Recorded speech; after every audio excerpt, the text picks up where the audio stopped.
자, 다시 한번 얘기할게요. 감기 증상은 노폐물을 제거하려는 노력이래요. 약을 먹으면 불편한 증상은 잠시 없어지겠지만 장기적으로 볼 때 분명 배출되지 않은 노폐물에 의해서 또 다른 질병이 발생을 하기 때문이죠. 자, 다시 공유해 드리겠습니다.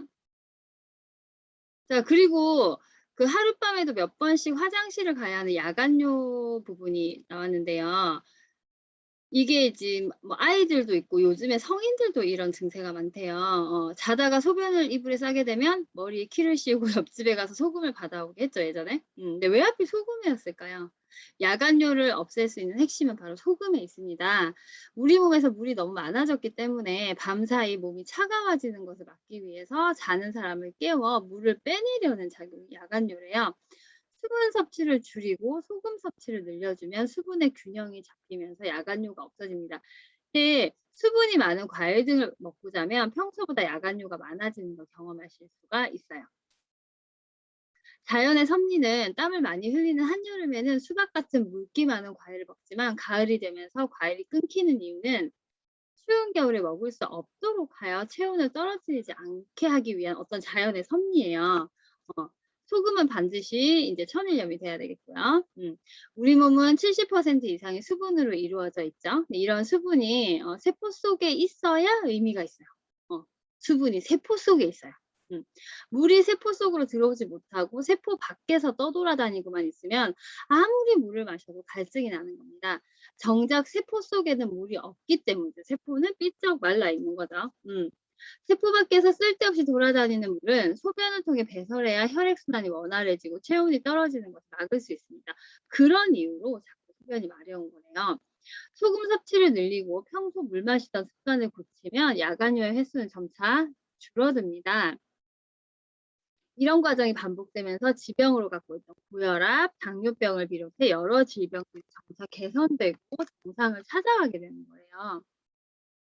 자, 그리고 두통 부분에서 이제 요약이 됐던 게, 자, 예를 한 20대 여자분의 예를 들어 보겠어요. 20대 여자분이 진료실을 방문했어요. 처음 두통이 있을 때는 약국에서 간단히 두통약을 사 먹으면 괜찮았는데 나중에는 점점 약이 듣지 않았겠죠? 그래서 결국 정신과에서 약을 처방받아서 한 주먹씩 약을 먹고 있었대요. 두통뿐 아니라 생리통도 심했고 복통도 있어서, 그리고 편두통 때문에도 수면을 방해하는 것은 물론 직장 생활에까지 지장이 생길 정도였대요. 스트레스 상황에서 통증이 생기고 그 생각할 일들이 많아지면 혈액은 머리로 이제 몰리게 돼요. 생각할 일이 많아지면 이제 혈액이 이렇게 피가 이제 모이는 거죠. 이때 머리에 있는 혈관이 열리면서 통증이 발생을 하는데, 대부분의 사람들은 이런 두통이 생기면 흔히 보는 두통약 광고에서 정보를 얻어서 약국에서 구입한 약을 사서 입속에 털어 넣게 되죠. 하지만 그렇게 한두 번 먹는 약은 이제 완전히 회복되는 것이 아니라 이렇게 누르는 거겠죠, 증세를. 잠시 그때 뿐인 거. 모든 약들이 당연히 똑같죠, 그죠? 그러다 보니 시간이 지나면 다시 두통이 생기고 결국 그 만성적인 두통이 인제 두통약 때문에 생긴다. 우리가 먹었던 약. 또한 두통약은 손발로 가는 혈류를 감소시켜 수족 냉증이 생길 수가 있고 소화기관에도 혈류가 부족해지면서 소화 장애를 만들 수 있고. 하지만 무엇보다 큰 문제가요, 뇌혈류가 감소되어 생기는 문제래요. 그게 결국에는 뭐냐면 조기 치매라는 그 병의 원인 중 하나가 반복되는 두통에 대해 근본적인 치유를 하지 않고 그때그때 약물로만 넘기다 보니 나타나는 질병이래요. 보니까 다 몸의 장기들이 연결이 돼 있는 것처럼 병증들이 다 연결이 돼서 나타나죠. 결국에는 그게 약의 부작용이었고, 우리 몸에서 왜 통증을 일으키는지에 대해 이해가 없을 때 이렇게 잘못된 행동을 하게 되는데, 우리는 이제 알고 있으니까 그러지 않겠죠. 두통의 근본적인 치유는 혈액순환을 개선하면 됩니다. 혈액이 맑아지고 힘이 생기면서 체온을 높이면 쉽게 해결되는 문제라고 해요. 자, 근데 이런 부분이 잘못됐기 때문에 우리 몸에서는 통증을 일으키고 이제 신호를 보내는 거죠. 자, 식습관을 바꾸고 3주 정도 되면서 이제 두통이 줄어들고 먹던 약을 줄여서 일 주일에 한 번 정도만 약을 먹어도 버틸 수 있게 그 20대 여자분이 변했다고 해요. 어. 자, 보세요. 내가 몇 년에 걸쳐서 두통이 생기고 조기 치매까지 올 수 있는 그런 상황이 왔는데 식습관 하나를 바꾼 지 한 달도 안 돼서 3주 만에 두통도 줄어들고 건강이 회복됐다라는 거는 그게 얼마나 중요한지, 제때 식사를 하는 거, 올바른 식사를 하는 게 얼마나 중요한지를 알 수가 있겠죠. 자, 이분은 일찍이 이런 정보를 알았더라면 그렇게 독한 약들을 먹을 필요가 없었을 것이고 그렇겠죠. 몸이 금방 회복이 됐겠죠. 자, 다음 챕터 비만인데요. 지금 중요한 것만 살짝 요약을 해 드릴게요. 자, 지금 확진자들이 가장 많은 이 시기에 가장 중요한 부분인 것 같아요. 적게 먹고 많이 먹는 것이 문제가 아니라 먹은 음식이 어떻게 대사되는지가 문제래요. 우리가 매일 식사하는 이유는 음식을 먹고 몸에서 소화를 시켜 힘을 내기 위해서, 에너지를 내는 거죠. 음식을 통해 들어온 영양소를 흡수를 해서 제대로 기능할 때 우리 몸에 힘이 넘치고 특별한 증상이 생기지 않아요.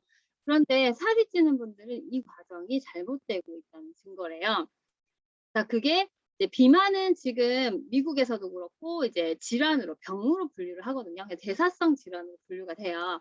대사를 바로잡으면 필요 없는 살들이 줄어들고 건강해질 수 있다라는 거죠. 그 닥터 조 선생님도 그런 얘기 항상 하시죠. 살을 빼서 건강해지는 것이 아니라 건강해지면 살은 빠진다라는 거. 저 참 그 명언이라고 생각하거든요. 지방세포가 나오는데요. 성인이 되면 더 이상 늘어나지 않는대요. 지방세포는. 근데 세포가 늘어나지 않는데 어떻게 지방이 많아져서 살이 찌는 걸까요? 지방세포는 우리가 더 이상 음식을 먹지 못할 때 비상식량 역할을 축적이 되는 거죠. 하지만 이런 지방세포의 기능이 한계가 있어요. 비만 환자들은 평소에 별 문제가 없는 것처럼 보이는데 한 번 문제가 발생하면 매우 통제하기가 어려운 상태가 돼요. 저는 경험해 본 적이 있거든요. 그 먹기 시작하면 끝이 없잖아요. 그죠? 근데 우리 몸에서 지방이 많아지고 커진다는 것은 문제가 있는 거예요. 자, 그것의 해결책은요. 설탕 등의 가공식품을 멀리하고 자연식으로 돌아가면 됩니다. 바로 입맛을 바꾸는 작업이 비만 치유의 첫걸음입니다. 되게 이제 숙연하게 반성을 하게 돼요. 우리가 어제 먹었던 음식들 생각하면서 그죠? 지 지금 '정말 잘못했네.' 하는 생각을 하면서 어 제가 항상 우리 성은 리더님, 현영 리더님한테 듣는 얘기가 "너는 왜 항상 자연식, 자연식 하면서 외식을 하니?" 이런 얘기를 하는데 제가 정말 반성하고 집에서 채소를 사서 먹도록 하겠습니다. 자, 비만 또한 건강해지면 해결되는 문제입니다. 이거 정말 밑줄 긋고 별표 치셔야 돼요.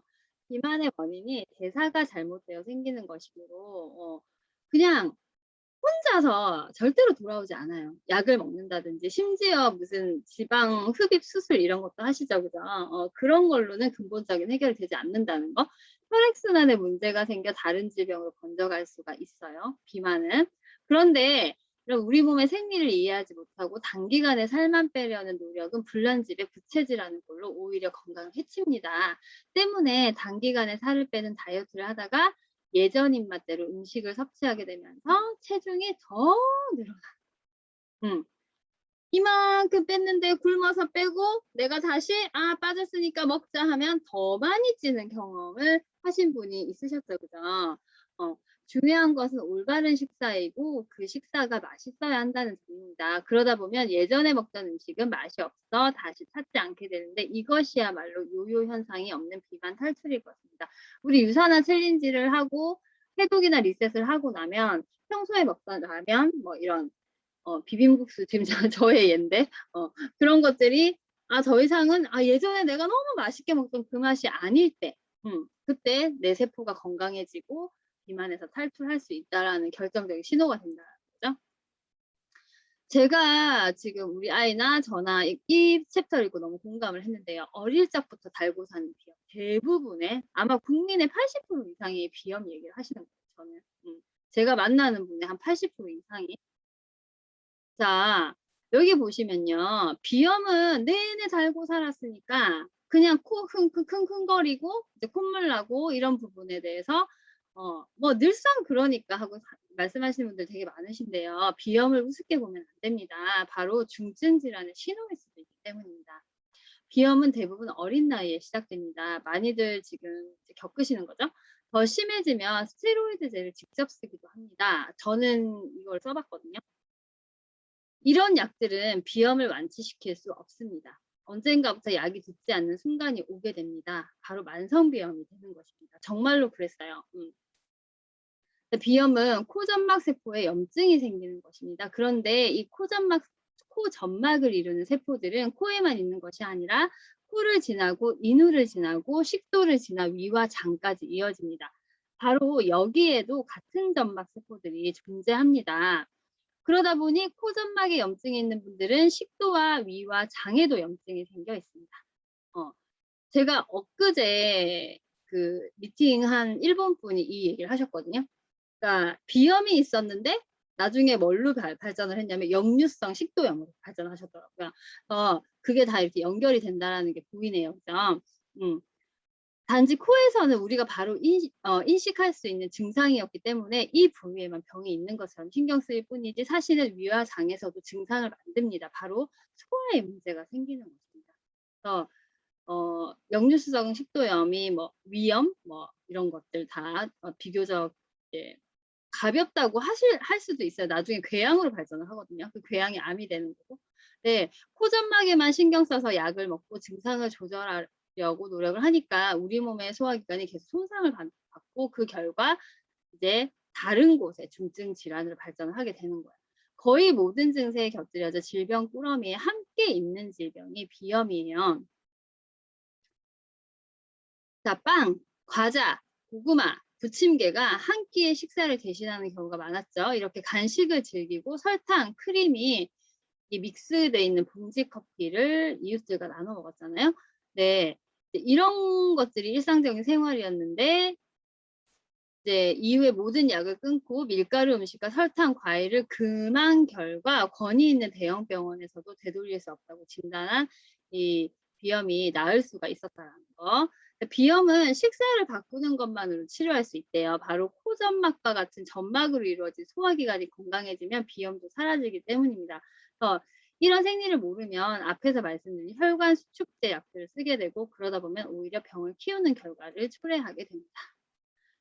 제가 현영 리더님을 위해서 준비한 챕터인데요. 괴로움, 불면증. 지금 저도 좀 그렇거든요. 저도 잠을 좀 잘 안 자는 편인데 잠이 너무나도 중요하거든요. 잘 자는 거. 밤이 되면 잠을 자야 합니다. 수면제를 드시는 분들도 봤어요. 저는 수면제는 이제 약을 별로 안 좋아하니까 먹진 않았는데 수면제는 잠을 푹 잘 수 있게 만들어 주는 것이 아니고요. 약간의 가수면 상태처럼 만들어 준대요. 위장이 안 좋고 이제 어떤 분의 이거는 예인데요. 어떤 위장이 안 좋고 두통이 시작되신 분, 근데 불면증이 시작돼서 나중에는 되게 힘들다고 하신 분인데 이분은 오래전부터 동물성 식사를 배제하고 채식을 하고 있었고 그다음에 이제 그냥 채식만 하셨대요. 식사 때마다 과일을 드셨대요. 이런 잘못된 건강식과 정보가 사람을 힘들게 만드는 거예요. 동물성을 배제한 식단은 좋지만 정작 매일 힘을 내기 위해 먹어야 하는 음식에 빠진 거죠. 우리에게는 단백질이 꼭 필요하잖아요. 그죠? 우리가 매일 식사하는 이유는 음식을 통해 힘을 얻기 위해서예요. 에너지원을 잘 먹어줘야 되겠죠. 그러려면 먹은 음식을 또 잘 소화시켜야만 내 것이 되는 것인데 밥과 채소 반찬 위주였지만 결국 제대로 소화를 시키지 못했다는 결론이 나옵니다. 왜냐하면 입을 통해 들어온 음식물은 제일 먼저 위에서 소화작용을 하는데 이제 위가 나빠지셨잖아요. 위에서 소화시키기 어려운 상태로 음식물이 넘어왔다라는 결론이 되는 거죠. 자, 현미밥 위주의 식사와 함께 이제 충분한 소금 섭취를 위해서 이제 소금을 입에 물라고 했대요. 그랬더니 쾌변을 보고 명치 끝에서 통증을 느끼게 되었대요. 바로 손상된 위장이 회복되고 있다는 이제 소위 말하는 호전 반응이겠죠. 신호를 보낸대요. 우리 몸은 아파야 낫게 됩니다. 위장이 좋지 않아 소화를 제대로 못 시켰던 분들에게 꼭 나타나는 증상이 이거라고 합니다. 그래서 이제 우리 제품이 뭐 알로엔즈나 이런 것들이 전달이 됐을 때 제가 알로엔즈 그 호전 반응이 엄청나게 심하게 나타났었거든요. 그래서 한두 달 알로엔즈를 못 먹었던 적도 있었는데요. 지금은 안 그래요. 어 지금은 안 그렇고 완전히 위가 정상으로 돌아갔거든요. 근데 이게 이제 그 호전 반응인 것 같아요. 예. 이 그 현미밥이 거꾸로 소화가 잘 안 되는 음식이라고 오해를 하기도 하는데, 이제 현미밥을 먹으면 속이 불편해지는 일을 겪을 수가 있어요. 그게 이제 사실은 평소 잘 안 움직이던 위장이 힘차게 움직이기 시작할 때 동반되는 현상이에요. 그러면서 몸에 조금씩 힘이 생겨 운동도 하게 되고 항상 끌어안고 살았던 두통도 점차 사라지게 되는데, 이제 어떤 증세를 가지고 계신 분의 어떤 예를 들었는데요. 이것 이 중에서 이제 제가 한 가지 말씀을 드리자면, 제가 이제 중학교 때부터 위가 되게 안 좋았거든요. 근데 위가 안 좋은 분들한테 저희 제품을 전달을 할 때 굉장히 조심해야 될 것들이 호전 반응에 대한 설명을 잘해 주셔야 돼요. 그러니까 저는 '유산화가 괜찮다. 좋은 제품이다.'라는 신뢰가 있는 상태에서 알로엔즈를 먹었기 때문에 위경련을 되게 자주 했었거든요. 근데 위경련을 하는 것과 똑같은 호전 반응이 나타났어요. 너무나도 괴로웠는데 그걸 저는 겪었기 때문에 상대방한테 전달할 때 그 얘기를 하거든요. "이런 호전 반응이 올 수가 있다. 그러면 중단을 하든지 줄여서 먹어야 된다." 절대로 "괜찮으니까 계속 드세요."라고 얘기하시면 안 되고요. 근데 그걸 사전에 안내를 잘 해 주시고 반드시 체크를 매일 아침 저녁으로 해 주셔야 돼요. 제가 한번 이렇게 그 체크를 잘못해서 오해를 하신 분이 한 분 계셨었는데, 뭐 물론 지금은 잘 드시고 계신데 그거를 되돌리려고 할 때 정말 처음에 2 배, 3배 노력이 들더라고요. 그래서 이제 그리고 현미밥을 위가 안 좋으신 분한테 "지금 바로 당장 드세요." 하면요. 이 호전 반응이 나왔을 때 제품과 현미밥의 호전 반응이 플러스가 돼서 엄청나게 통증이 크게 올 수 있거든요. 그래서 처음부터 현미밥을 너무 강조하지 않으셨으면 저는 좋겠어요. 그러니까 쪼끔 더 현미밥이 우리 제품을 전달하는 입장에서는 현미밥을 쪼끔 더 나중에 들어도 괜찮아요. 그래서 그거를 쪼끔 참고로 얘기해 주시고. 어. 지안이랑 같이. 네, 그 부분만 좀 염두에 둬 주세요. 자, 그리고 만성 소화불량과 비염, 잦은 설사와 불면증으로 이제 되게 괴로워하시던 분의 이야기인데요. 이 환자분처럼 소화 기능에 문제가 있는 분들에게 불면증이 잘 생깁니다. 위에서 소화되지 않은 음식물들은 소장과 대장으로 넘어가도 장 운동을 제대로 시킬 수가 없기 때문에 영양 흡수가 되지 않고 배가 차가워지면서 수면을 유도하는 부교감 시키력. 우리 많이 들어봤죠? 근데 그걸 끌어올리지 못해요. 바로 이 점이 불면증의 원인이 되는 거예요. 그러니까 제가 한참 잠을 못 잤던 이유가 여기에 있었던 거죠. 자, 최근에 불면증 환자들 많이 늘어나고 있죠. 우리 몸이 정상적인 생활 리듬에서 벗어나는 것을 본인 스스로 만든 거예요. 무엇이 잘못되었는지를 알면 스스로 고쳐나갈 수가 있어요. 수면제 복용을 하면 더 큰 질병으로 발전할 거고 삶의 질은 떨어질 수 있기 때문에 이제 생활 습관을 바꾸고 소화기관을, 이제 소화기 쪽을 조금 문제를 해결을 하면서 불면증을 점차 고쳐 나가면 좋겠다라고 얘기를 했고요. 자, 그리고 고혈압 가지고 계신 분들 되게 많으시죠. 자, 왜 고혈압이 생기는지 많이 물어보는데 이 질문에 정확히 대답하시는 분들 별로 없어요. 위험하다고만 생각하지 혈압이 왜 높아지는지에 대한 이유를 아시는 분들이 거의 없어요. 심지어 의사들도 이유를 잘 모른대요. 혈압은 우리 몸에서 어떤 역할을 할까요? 자, 수도꼭지를 틀었을 때 수돗물을 밀어내는 수압이 존재하겠죠? 수압이 존재하니까 수도꼭지를 틀면 물이 나오겠죠? 우리 몸에서도 혈관을 따라 혈액이 움직여요. 그런데 혈관으로 혈액을 움직이게 하는 것이 바로 혈압이에요. 심장에서 펌프질을 잘 해 줘야겠죠? 네, 혈압 때문에 혈액은 우리 몸속 곳곳에 혈액을 보내줄 수가 있어요. 머리가 심장보다 위에 있기 때문에 중력의 반대 방향으로 올려보낼 힘도 있어야 돼요. 거꾸로 이런 힘이 없는 사람들은 자주 어지러움 증후를 한대요. 피가 옆에 머리에서 잘 돌지 않으니까요. 머리에 충분한 혈액이 되기 위해서라도 일정한 정도 이상의 혈압이 꼭 필요한데, 자, 막 혈압 올라 막 이렇게 승질냈을 때 화가 난 상태에서 막 혈압 올라 이렇게 얘기하는데 화가 나지 않은 상태에서도 정상적인 혈압의 범위를 벗어나 있다는 건 뭘 의미할까요? 바로 머리로 혈액이 잘 가지 않고 있다는 신호래요. 때문에 우리 몸은 혈압을 높여서라도 머리로 혈액을 공급하려고 하는 어떤 본능적인 기질이 있어요. 그렇다면 머리로 왜 혈액이 잘 가지 않는 걸까요?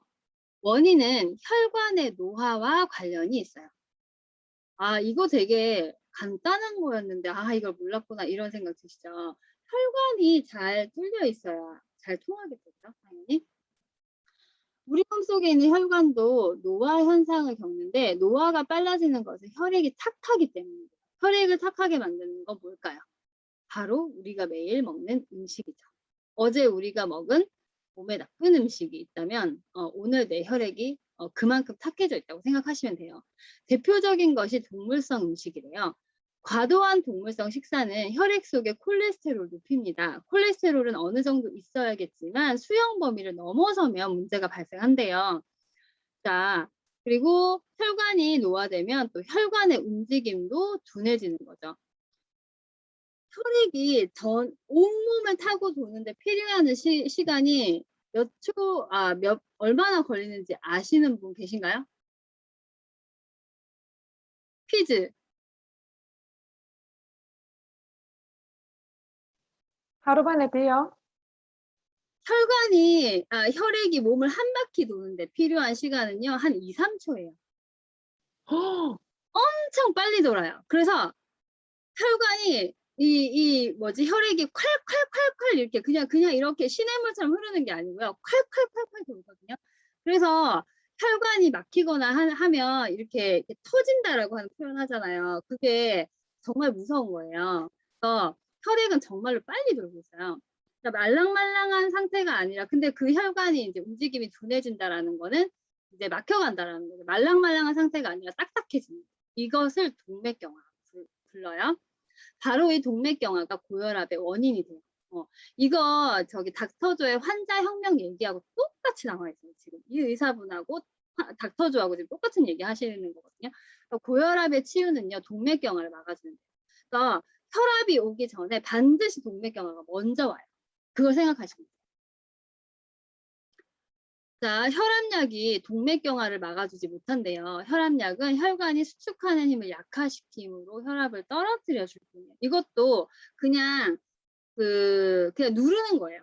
증세를 누르는 거지 절대로 해결 방법이 아니에요. 그래서 혈압약을 오래 먹게 되면 오히려 혈액순환에 문제가 생겨 증상이 나타날 수 있습니다.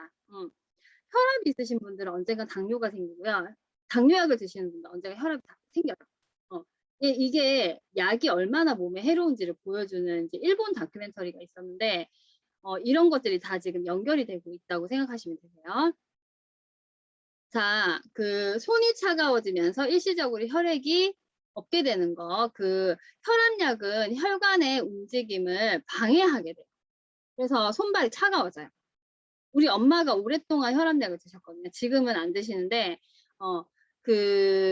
혈압약을 드셔야 되는 게 아니라 진짜 쿠키넛을 드셔야 돼요. 혈압이 떨어져도 상대적으로 손끝 발끝으로 혈액이 잘 가지 않아요. 그게 약이 주는 어떤 나쁜 부분이에요. 혈관을 확장할 때 이제 저린 증상이 이렇게 생기는데 동맥경화를 막을 수가 있다면 혈압약을 비롯한 심장약도 끊을 수가 있고 그래야 나머지 증상도 사라진대요. 그러니까 혈관을 막히지 않게 하는 게 가장 중요한 거죠. 아까 뭐라 그랬죠? 그러려면 음식을 잘 먹어야 된다고 했죠. 머리에 충분한 혈액이 공급되어야 하는데 혈압약을 먹음으로써 두뇌의 혈류가 감소합니다. 혈관을 딱딱하게 한다 그랬잖아요. 그죠? 그러다 보면 뇌 조직이 손상될 수 있는데 당연히 그렇게 가겠죠.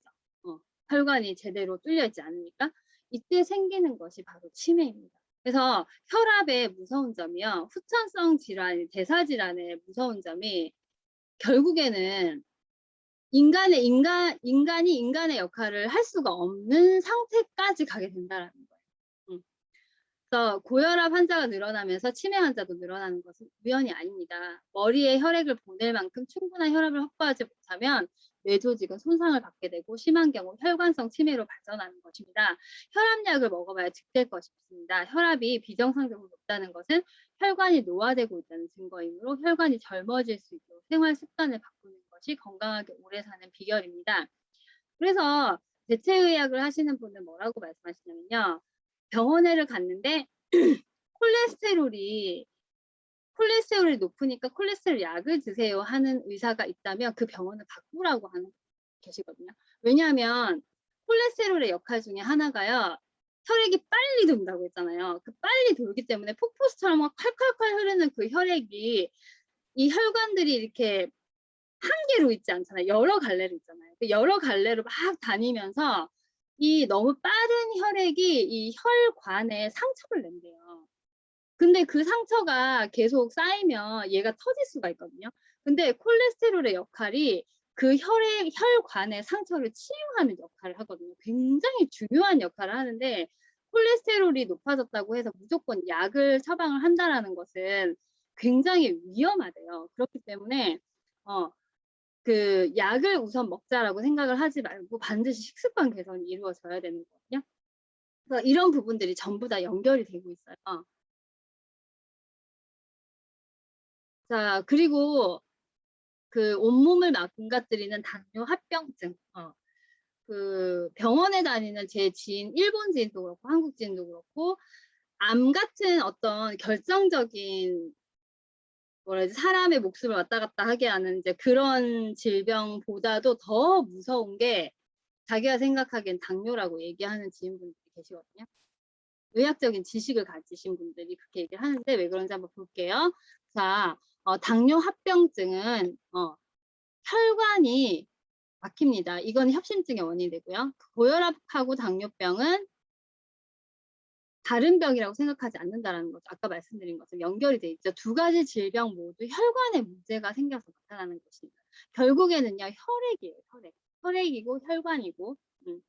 혈압약을 7, 8년 정도 복용하시는 분들은 고지혈증 진단을 받게 되고 나중에는 몇 년 뒤에는 당뇨병 판정을 받는 경우가 있어요. 약은 어느새 한 알이 아니고 한 주먹이 되어버리죠. 고혈압으로 심장내과에 가서 약을 받고 당뇨병으로 내분비내과에 가서 약을 받고 약봉지가 서서히 늘어나죠. 이런 분들 보셨죠? 할머니들 막 이만큼씩 들고 다니시잖아요. 고혈압과 당뇨병과 고지혈증은 다 같은 병이기 때문입니다. 잘못된 식생활에서 기인한 것이고 임시방편으로 혈압만 낮추고 혈당만 낮추게 하는 약은 절대 해법이 되지 못합니다. 당뇨병이 왜 생기는지를 물어보면 대부분 인슐린이 부족해서라고 대답을 하는데요. 그러나 당뇨 환자들의 혈액 검사를 통해 인슐린 분비 능력을 측정해 보면 대다수 정상이거나 더 높게 나오는 걸 볼 수 있어요. 외부에서 인슐린을 부족하다고 생각하면 외부에서 인슐린을 넣어주고 우리 몸에서는 인슐린 분비 능력이 퇴화되기 때문이라고 생각을 하는데 인슐린은 절대 쓰지 말아야 한대요. 왜냐하면 우리 몸의 능력을 망가뜨리기 때문에. 약을 먹어도 안 되면 인슐린 쓰잖아요. 저도 임신 당뇨일 때 일시적으로 인슐린 썼었는데 갑자기 좀 이렇게 서늘해지네요. 혈당은 우리 몸의 세포에서 쓰이는 에너지원입니다. 이 혈당이 세포 속으로 들어가서 세포가 쓸 수 있어야만 힘이 나고 일을 할 수 있는데 혈당은 세포 속으로 혼자 들어가지를 못해요. 이게 문제예요. 세포막을 통과해 들어갈 때 길을 안내해주는 물질이 바로 인슐린이에요. 세포 안에서 뭔가 역할을 해야 되는 혈당이 기다리고 있으면 인슐린이 와서 너 들어가 한다라는 거죠. 자, 그런데 어찌된 일인지 세포막을 통과해서 들어가는 길이 막혀 있대요. 왜? 인슐린은 충분한데 세포는 혈당도 충분하고 인슐린도 충분한데 세포는 막상 굶주리는 현상이 벌어지는데 그러다 보니 세포는 혈당을 달라고 아우성치고 혈당 너 빨리 들어와 이렇게 하는 거죠. 그리고 이 신호를 받은 우리 몸에서는 그러면 혈당이 지금 안 들어가고 있네 하니까 혈당을 더 많이 만들어내겠죠. 그리고 그것을 혈액 속으로 보내면서 췌장에서도 인슐린을 더 많이 분비하게 되는 거죠. 혈당이 많아지니까 이 혈당을 안내하는 인슐린도 이제 많이 분비를 하는 거죠. 그러니까 이렇게 몸은요, 이렇게 철저하게 어떤 시스템 속에 돌아가고 있어요. 근데 세포가 혈당을 쓰지 못하고 손상을 입어서 노화가 빨라지는 게 당뇨병이에요. 혈당도 많고 인슐린도 많은데 그것을 받아들일 수 있는 세포가 노화되는 거죠. 그럼 왜 세포 속으로 혈당이 들어가지 못하는 걸까요? 그 이유는 세포 속으로 들어가는 길목을 노폐물이 막고 있기 때문입니다. 세포가 기다리고 있고 세포가 여기서 들어와 하고 혈당이 들어가고 싶어 해요. 그 인슐린이 와서 길을 열어주려고 하는데 얘가 노폐물이 너무 많아서 문이 안 열리는 거죠. 그렇게 생각하면 돼요. 따라서 당뇨병의 원인은 인슐린 부족이 아니라 노폐물 때문이에요. 노폐물. 이런 노폐물이 많이 생기는 식사를 해왔기 때문에 발생하는 것이 당뇨병의 기전이고요. 그래서 올바른 식사를 하게 되면 당뇨병이 사라질 뿐 아니라 당뇨로 인한 합병증도 개선되는 것입니다. 당뇨로 다리를 절단하시는 분도 봤거든요. 뭐 다리 한 짝이 없고 하는 이제 뭐 발목을 절단하고 이런 분들도 봤는데요. 그러기 전에 식습관으로 충분히 개선이 될 수 있다라는 거죠. 너무 안타깝습니다. 그죠? 자, 지금 이 시간에도 당뇨병을 완치하는 약은 세상 어디에도 없습니다. 특효 있다는 식품 광고가 하루도 빠짐없이 나옵니다. 하지만 그런 식품은 어디에도 없습니다. 나의 식생활 습관이 당뇨의 원인이므로 생각을 바꾸고 식습관을 바꾸는 것이야말로 유일한 치유법입니다. 특히 당뇨병을 앓고 있는 환자분들의 식사를 보면 부드럽고 달콤한 음식을 좋아하는 것을 알 수 있고요. 부드러운 음식은 결국 잘 씹지 않는다는 증거고 단 것을 좋아한다는 것은 그만큼 잘 안 씹기 때문에 소화를 못 시켜서 힘이 없으니까 혈당을 빨리 높이는 음식을 선호한다는 걸 보여줍니다. 언젠가 제가 그 강의에서 말씀드렸던 거 빵, 떡, 쌀, 흰쌀 이런 것들 다 좋아하시죠? 근데 그거 말고요. 현미밥과 채소 반찬 이제 식단을 제시하고 소금을 자주 먹게 하고 있대요. 이 의사분은. 그래서 당분 섭취가 넘치기 때문에 당뇨병이 전염병 수준으로 번지는데 이제 충분히 간을 해서 먹는 것이 중요하대요. 우리가 저염식을 하면서 암 같은 어떤 후천성 질환이 더 많이 늘어났다는 거 혹시 알고 계신가요? 그러니까 저염식이 다 정답은 아니고요. 그 가공된 소금이 아닌 천일염. 그 천일염이 햇볕에서 이렇게 말라가지고 바닷물이 말라서 생기는 그 천일염을 지저분하게 생각해서 사람들이 안 먹게 됐다는 설이 있거든요. 근데 그렇지 않아요. 천일염 안에 있는 미네랄을 꼭 섭취를 하시고 그 천일염으로 간을 해서 드셔야 우리 몸에 충분한 정직한 나트륨이 들어오거든요. 그래서 가공된 그런 거 있잖아요. 맛소금, 허브솔트 이런 거 안 돼요. 그거 말고 천일염으로 100% 천일염으로 충분히 간을 하시라는 얘기입니다. 자, 저희 병원 초창기에 왔던 이 의사분의 병원에 이제 50대 초반의 남자분은 15년 동안 당뇨병을 앓고 있었는데 당뇨병이 왜 생기는지 설명한 뒤에 식습관을 바꾸자고 제안을 했대요. 자, 혈당이 그런데 그렇다고 해서 바로 떨어지느냐 하면 대부분의 환자들은 그렇지가 않아요. 혈당이 오르는 것을 약으로 계속 눌러왔기 때문에 약을 끊으면 처음에 상당히 올라갈 수 있어요. 그런데 재미있는 현상은요. 혈당이 상승했는데 환자 본인의 컨디션은 좋아졌다고 해요. 결국 올바른 식사를 하면서 우리 몸의 조절 능력을 믿어야 한대요. 혈당을 재며 일비하지 않고 몸을 바꾸기 위해 차분히 노력하면 우리 몸은 자기도 모르게 건강해집니다. 나중에 환자분이 그러셨대요. 지금까지 약 먹은 것이 억울하다고. 우리 아빠가 10년 넘게 당뇨약을 드셨었거든요. 그리고 제가 C300을 드리고 2년 4개월 동안 운동하시고 식습관은 계속 좋으셨어요, 사실은. 그리고 이제 식습관과 이제 C300을 물론 다른 것도 드렸는데 이제 C300 오메가 뭐 요런 거를 이제 계속 드셨는데 2년 4개월 만에 약을 끊으셨어요, 결국에는. 사실 저도 기대를 했던 건 아니었어요, 그것까지는. 근데 우리 아빠가 처음에 제가 제품을 드리기 시작했을 때 의심을 하시는 거죠. 약을 안 먹고 혈압을 재니까 혈압이 200이 넘게 나온다고 처음에 계속 그러셨었거든요. 그게 이거예요. 약을 계속 드셔왔었기 때문에 일시적으로 혈압이 더 높아지는 거죠. 우리 아빠가 약을 안 드시면 180 정도 나오셨는데 200 넘게씩 처음에 올라갔어요. 근데 제가 약을 끊지 말고 그러면 약을 먹으면서 C300을 계속 먹으라고 했거든요. 그래서 우리 아빠가 뭔가 꾸준히 하시는 건 하시던 분이신 것 같아요. 그래서 하루에 한 알 혹은 두 알을 계속 2년 4개월 동안 드셨던 거죠. 그리고 결국에는 혈당을 재니까 안 나오니까 병원에 다시 가셨고 의사 선생님한테 엄청 칭찬받으시면서 이렇게 유지를 하신 게 지금 1년 6개월이에요. 그러니까 1년 6개월이 넘었어요, 약을 끊으신 지가. 근데 병원에 가서 재면 똑같이 혈당이 안 나와요. 그거는 이제 개선이 완전히 되셨다는 거죠. 근데 여기서 중요한 거는요. 정말 걷기 운동 열심히 하셔야 되고 당뇨병 환자분들은. 그리고 식습관을 반드시 고치셔야 돼요. 우리 아버지는 그게 되셨기 때문에 약을 끊으신 것 같아요. 그러니까 좋은 제품 중요하지만 식습관과 또 충분한 영양 섭취 그리고 운동이 병행이 되셔야 된다라고 얘기해 주세요. 자, 지방간과 간경화. 근데 이거 보셨던 분도 있으실 건데 제가 빨리 해 드릴게요. "간에는 약이 없다."라는 말이 있어요. 우리 몸이 1000량이면 간이 900량이라는 속담이 있대요. 그만큼 간이 중요한데 우리가 먹는 음식이 장을 통해 흡수되면 장에 붙어있는 수많은 혈관을 통해 간으로 갑니다. 간에서 정리를 하고 해독을 하겠죠?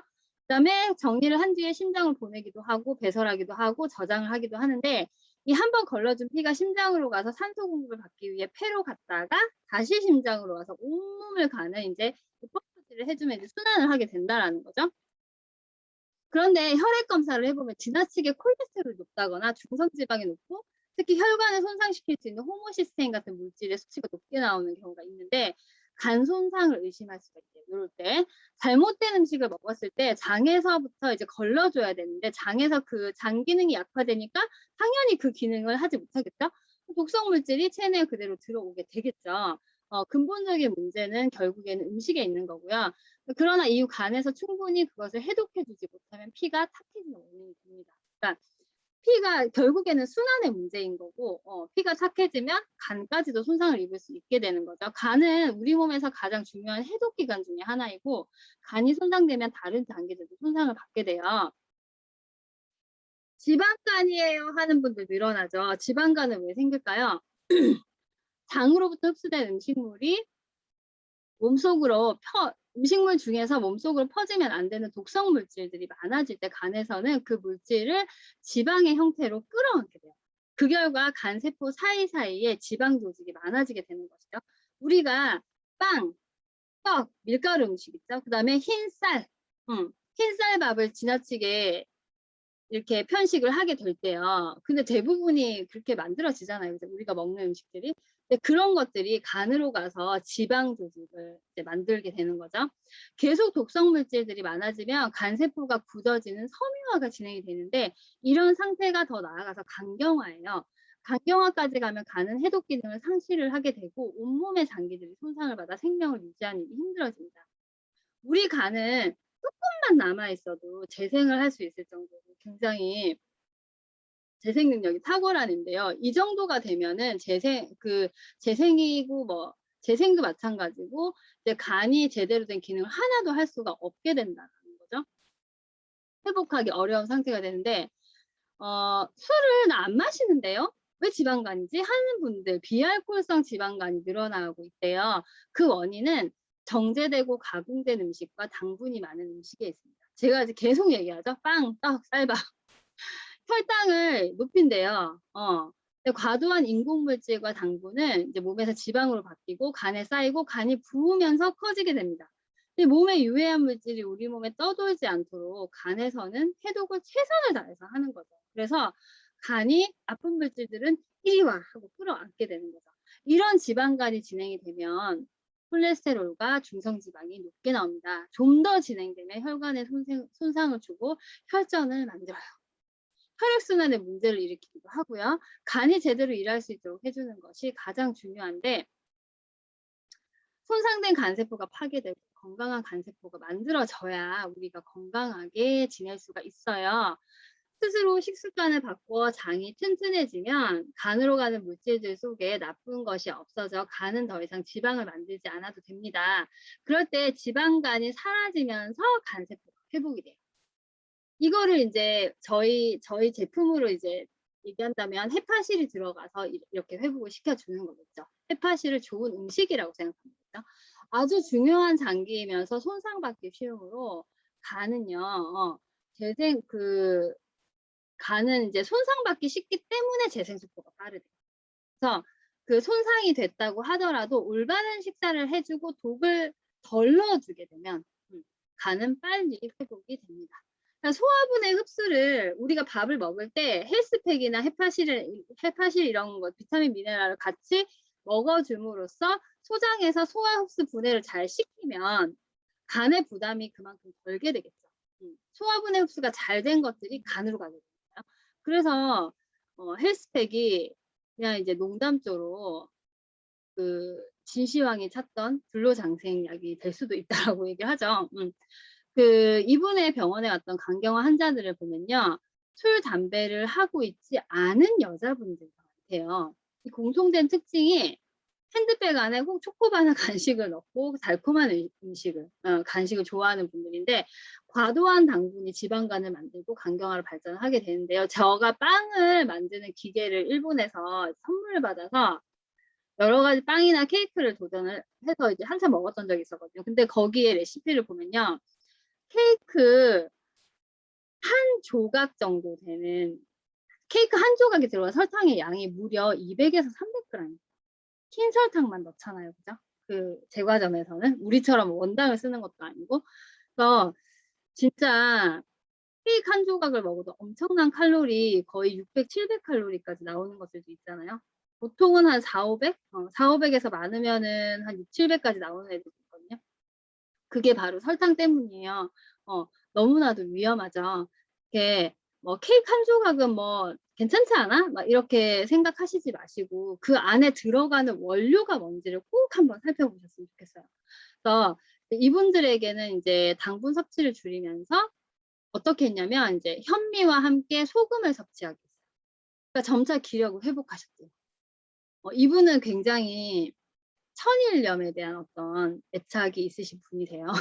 신선한 채소 위주로 이제 냉장고를 채우고 그렇게 식습관을 바꾸니까 피가 맑아지고 바로 간이 살아나고 있다라는 증거죠. 혈액 검사를 분석할 때 조심해야 되는 것이 있는데요. GOT, GPT, 감마 GPT, 항목의 수치 변화입니다. 이 수치가 높으면 간에 문제가 있다고 여기는데 간이 회복될 때에도 높아질 수 있대요. 그러니까 우리 걸로 해독을 할 때 간 수치가 일시적으로 올라가시는 분들이 있어요. 이런 분들은요. 회복되고 있는 과정에서 호전 반응인데 그것을 너무 이제 성격이 급하시게 "와." 하시는 분들이 있거든요. 그걸 잘 구분하실 수 있도록 사전에 잘 안내해 주셨으면 좋겠어요. 간세포가 파괴될 때 이제 간세포가 손상을 입는 바이러스성 간염 있잖아요. 간세포가 빠른 속도로 세포 분해를 하면서 수치가 올라가는데 반대로 간이 간경화 상태에서 새로운 세포를 만들어내기 시작할 때도 수치가 올라갈 수가 있대요. 그래서 몸이 좋아지면서 회복될 때에도 올라가는 수치니까 이거를 오해를 하시지 않게 요런 책자를 꼭 보여주시면 좋겠어요. 그죠? 저희 병원에서 간경화나 만성 바이러스성 간염의 치유를 시도한 분들 중에서 이런 변화를 겪는 경우가 꽤 있었어요. 리더님 어머님도 지금 좀 그런 호전반을 보이셨거든요. 네. 그래서 이 자료를 보여드렸어요. 좀 더 지켜보자고 하는데 간 수치가 시간이 지나면요. 안정되고 건강을 회복한대요. 정상 반응이라면 우리 몸의 건강 상태를 점검하기 위해서 그 결과가 다양하게 수치로 표시가 되는데요. 이 수치가 건강과 질병 상태를 정확하게 판별할 수는 없다고 생각을 해요. 우리 몸이 기계가 아닌 이상 정확 이 잘못된 습관에서 비롯된 것은 올바른 습관으로 고쳐야죠. 어떤 수치가 나왔을 때 부들부들 떨고 이렇게 너무 이렇게 흥분하지 않으셨으면 좋겠어요. 그래서 올바른 습관만 있으면 모두 정상으로 돌아와요. 굳이 약을 먹거나 수술을 할 필요가 없습니다. 그리고 그 텐트 시술하는 거 있죠. 심근경색증. 심장 근육이 썩는 심근경색증이 왜 많이 생길까요? 미국인들에게 특히 많이 생긴다고 하는데요. 평소 먹는 식사에 반드시 원인이 있겠죠. 설탕 섭취가 미국인들은 매우 많아요. 혈관이 막히는 심근경색증 환자가 그래서 많고요. 체내에 지방이 많으면 혈관 내에도 지방이 쌓이고 이거 정말 당연한 거죠. 혈관이 막히게 되겠죠. 최근 우리나라 사람들도 미국인과 비슷한 식습관으로 가고 있기 때문에 이제 혈관에 노폐물이 쌓이면서 이제 생기게 되는 거죠. 심장 근육에 혈액을 공급하는 관상동맥에 노폐물이 쌓이고요. 심장 근육은 혈액이 공급되지 못해서 썩는 거. 그게 바로 심근경색이에요. 혈액이 막지 못하고 탁해지면서 혈액 속의 노폐물들이 혈관 벽에 쌓여서 혈관을 막기 때문인데요. 평소에는 자각 증상이 없어요. 운동을 하거나 계단을 오를 때 이렇게 두근두근두근 하는 거 있잖아요. 빨라지고 혈류가 증가하면서 증상이 나타나는데 혈관이 확장될 때 억 하고 잡으시는 분도 있죠. 심장에 통증이 생기고 심하면 심장마비로 오죠. 이런 증상을 협심증이라고도 부르는데 가슴이 찢어지는 듯한 통증과 함께 숨쉬기가 어렵고 심지어 등 쪽으로까지 통증이 이어지기도 한다고 해요. 그 부위에 스텐드라는 혈관을 확장시켜주는 그물망을 넣게 되는데 근본적인 치료 방법이 되지는 못한대요. 그리고 문제가 될 수 있는데 관상동맥을 다 찾을 수도 없고 전부 스텐드를 삽입할 수 있는 게 아니잖아요. 또 삽입에 성공했다고 하더라도 관상동맥이 막힌 이유는 혈액이 탁해져서 생긴 일이기 때문에 그 문제가 해결되지 않으면 다시 막히게 되는 일이 생기겠죠. 이 스텐드 시술을 받은 사람들은 또다시 시술을 받으면서 한 주먹의 약을 평생 먹게 된대요. 연예인 이경규 씨가 요 심장 속에 스텐드를 4개를 지금 넣고 있다고 하더라고요. 점점 늘어나는 걸로 알고 있어요. 근데 이분은 진짜 조심하셔야겠죠. 그죠? 이런 이유로 이제 일부 흉부외과 의사들은 이런 시술보다는 혈관 이식을 통해서 먼저 조치를 하고 마지막 방법으로 스텐드 시술을 해야 한다고 주장하시는 양심적인 분도 계세요. 네, 그것은 스텐드가 근본적인 치료가 되지 않음을 스스로 인정하는 거죠. 자, 저희 병원에서도 심근경색증으로 진단을 받고 이제 한 주먹 약을 먹으면서 찾아오는 분들이 있는데요. 이 심근경색증에 먹는 약은 대부분 혈압을 떨어뜨려 주는 약과 혈관 확장제와 혈전 용해제로 알려진 아스피린 같은 그런 약들이에요. 정작 혈액 순환을 방해하기 때문에 약을 먹으면서 당연히 부작용이 오겠죠.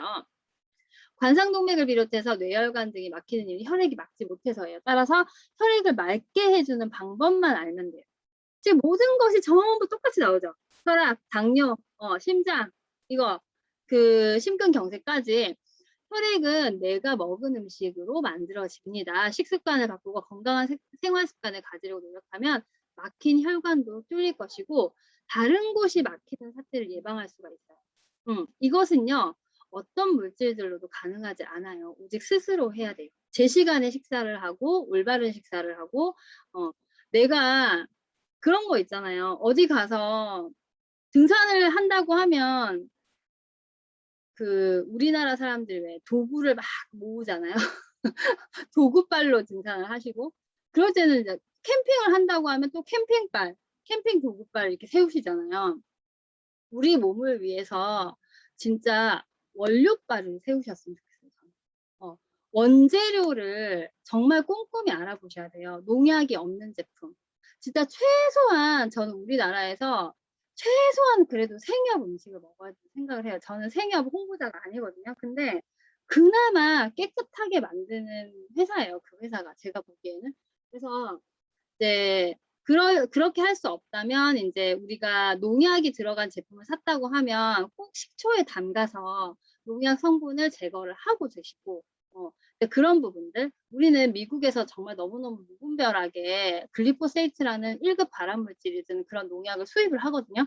그리고 아무렇지도 않게 그 농약들을 뿌려요. 그러면 땅도 오염되겠죠. 그 오염된 땅에서 다음 작물을 농약을 안 뿌린다고 한들 당연히 그것이 배어 있겠죠.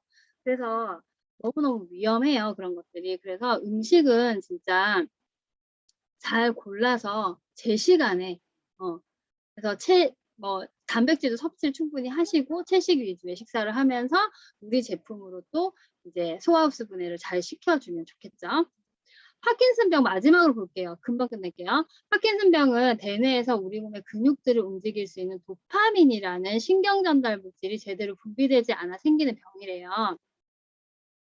건강한 상태에서도 손이 떨리는 경험을 한 적이 있으신가요? 네, 추운 겨울에 이제 손이 차가워지면서 혈액순환이 되지 않으면 우리 몸은 근육을 움직여서 열을 내려고 하고 그렇게 해서라도 혈액순환을 시키려고 노력을 하는데 손이 이렇게 바르르 떨렸던 경우 경험, 이렇게 저리는 경험, 손이 떨리는 것은 혈액이 손끝까지 제대로 가지 않아 생기는 증상으로 보아야 합니다. 따라서 파킨슨병 역시 혈액순환에 문제가 생겨 나타나는 증상으로 이해할 수 있습니다. 손끝으로 발끝으로 혈액을 보낼 힘이 없고 혈관이 막히면서 생기는 증상이 파킨슨병이래요.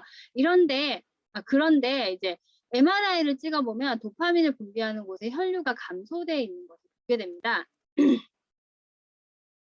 그러면 도파민은 우리 몸에서 어떤 역할을 하는 것일까요? 도파민이 행복 호르몬이라고 하죠. 쾌락과 행복을 이제 느끼게 해주는데 신경 전달 물질이고 도파민이 적게 나오는 사람은 우울증에 시달리기도 한데요. 즉 도파민은 즐거울 때나 기쁠 때 우리 몸의 대뇌에서 분비가 되는 것이에요. 항상 고민이 많고 신경 쓸 일이 많아서 스트레스가 심한 사람들에게는 파킨슨병이 잘 생겨요. 그래서 긍정적으로 생각하셔야 돼요.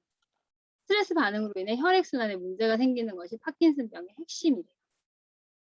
진단을 받게 되면요. 약을 투여를 하는 게 최선의 치료법이라고 알려져 있는데 그러나 우리 몸의 대뇌에서 만든 도파민이 아니라 외부에서 넣어주기 때문에 잠시 도움을 줄 수는 있지만 우리 몸은 서서히 도파민을 만들지 않으려고 하겠죠. 외부에서 넣어주니까 필요 없네 이렇게 되는 거죠. 시간이 흐를수록 아무리 많은 약을 먹어도 증상이 좋아지지 않는 것은 그것 때문이에요. 결국 약을 먹으면 온몸이 굳어 침상에 누운 채 천장만 바라보며 숨만 쉬다가 하늘나라로 가게 되는 게 파킨슨병의 최후인데 너무 안타깝죠. 손이 떨리기 시작하고 움직임이 좀 어색해질 때 우리 몸은 신호를 보내는 거예요. 제대로 좀 먹어, 잘 먹어 이렇게. 그래서 그런 습관을 바꾸려고 노력을 하셔야 돼요. 혈액순환이 원활해지도록 식습관을 바꾸면서 즐겁게 살려고, 긍정적으로 살려고 노력을 해야 되고 즐거운 생각을 많이 하고 왜 이렇게 매일 아침에 일어나서 하하하 이렇게 3번 웃으라고 하는 어떤 그런 뭐라 그래야지 이렇게 습관적으로 그렇게 하라고 하시는 분도 있거든요. 네, 즐거운 생각을 많이 하고 잘 웃으면 대뇌 혈류가 증가하고 도파민 분비가 왕성해지기 때문이래요. 파킨슨병 환자분들은 식습관을 바꾸고 생각을 바꿔 나가길 이제 주문을 하고 그다음에 그 권유하는 운동 중에 하나가 춤이래요. 자, 여기에서 마지막에 파킨슨병이 나와서요. 제가 오늘 민주 리더님이 올려주신 그 글이 너무 좋더라고요. 그래서 그 글의 앞부분만 살짝 읽어드릴게요. 곰팡이가 있어서 어둡고 지저분한 게 아니라 어둡고 지저분해서 곰팡이가 생긴다는 걸 깨달았어요. 좋은 일이 생겨야 긍정적인 사람이 되는 게 아니라 긍정적인 생각과 행동을 해야 좋은 일이 생긴다는 뜻이죠. 간단해요. 마음밭에 긍정의 씨앗을 뿌리면 돼요. 아네스 안의 프린세스라 브라바 중에서 어떤 발췌해온 글인데요. 민주 리더님이 매일 아침에 올려주시는 그 글을 제가 빠짐없이 매일매일 읽는데 그 글을 읽으면서 되게 마음이 이렇게 차분해지고 긍정적이 되고 오늘도 잘 보내야지 하는 생각을 하게 되거든요. 네. 쉽지는 않겠지만 우리 아이도 셋씩 있잖아요. 우리 현영 리더님. 아이 셋 키우면서 이렇게 매일매일 긍정적인 게 정말 대단하신 분이에요. 현영 리더님은. 네.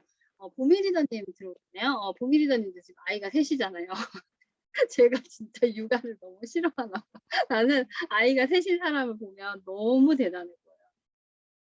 네, 그런데도 이 두 분이 엄청 만나면 긍정적인 에너지가 막 나오잖아요. 그래서 우리가 긍정적으로 생각하고 식습관을 지금처럼 잘 바꾸고 주변에 있는 사람들, 아픈 사람들 식습관을 잘 바꿔주면 우리는 사업도 잘 되고 건강도 잘 지키는 그런 사람들이 되겠죠? 네, 오늘은 여기까지 할게요. 이게 생각보다 좀 많았네요. 그렇죠? 질문 있으신 분들은 언제든지 해주시고 의사의 반란 책 꼭 읽어보세요. 진짜. 너무나도 멋진 책이에요. 환자혁명이나 이제 의사의 반란 책은 이제 꼭 갖추고 왜 그게 필요하냐면요. 감사합니다.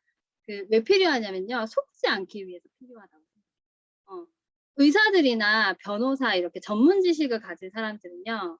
그냥 일반 서민들이 굉장히 속이기 쉬운 상대라고 생각하는 사람들도 안타깝지만 굉장히 많아요. 그게 우리의 현실이에요. 근데 우리는 우리 건강을 위해서 찾고 우리 건강을 위해서 먹는 것을 옆집 언니가 먹으라고 해서 아니면 내가 몸이 나빠졌으니까 병원에 가서 처방을 받아서 그렇게 무조건 먹을 것만은 아니라는 생각이 들거든요. 그래서 우리가 지식을 가진 소위 지식인이라고 하는 그런 사람들한테 우리가 무지하기 때문에 속고 이제 더 안 좋은 것을 섭취하지 않기 위해서 그래서 우리가 우리 몸을 잘 알고 그런 사람들에게서 우리 아이들을 지키기 위해서 꼭 이런 부분들을 알아야 한다고 생각을 하거든요. 그래서 내가 어디에서도 쓸 거 만 얼마 책 한 권 사는 데 쓰시고 어디에서도 쓸 시간이잖아요. 책 한 권 읽는 데 쓰셨으면 좋겠습니다. 오늘은 되게 엄마 잔소리가 길었네요. 여기까지 할게요. 네. 너무너무 수고 많으셨고요. 자료는 다시 올려드리겠습니다. 감사합니다.